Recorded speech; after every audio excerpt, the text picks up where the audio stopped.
Nandun lang yung bagong kamag-anak nila na nagtanong pa sa akin.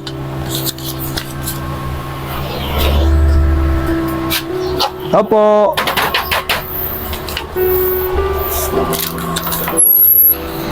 Ay kuya, ito na po yung bill ng tubig nyo. Saka yung renta, isabihin nyo na rin daw po.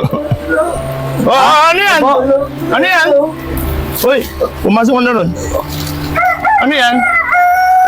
Boss, ito po yung bill ng tubig nyo. Saka yung renta raw, isabihin nyo na, sabi ng may-ari. Oh, sige, sige. Ako kasi nagdi-deliver ng ganito dito sa bahay na to. Oh, sige, sige, salamat. Ako nang bahala rito. Ano Sige. nangyari doon sa kasama? Sige na, sige na.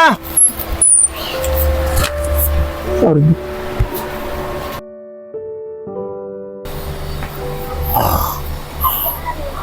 Hoy, Randy. Timpla mo nga akong kape. Sige po, Pagkatapos, ipagluto mo ng pagkain tong anak ko, ha? sige po. Oh, sige, sige, sige. O, ikaw, bata ka dyan. Magwalis-walis ka dyan.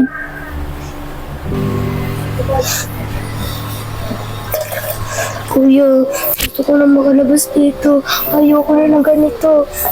Huwag kang mag-alala, Risha. Gagawa ko ng paraan para may takas ka. Tsaka ako na rin bahala kay Kuya Barok. Anong pinapag-usapan niyo ng dalawa kayo? Wala po. Tay, tay, tay! Nag-uusapan po sila. Ano yun? Nag-uusap po sila. Hoy, anong pinag-usapan yung dalawa? Wala po, Kuya Barok. O sige na, maupo kayo tapon yan. Basahin mo ko.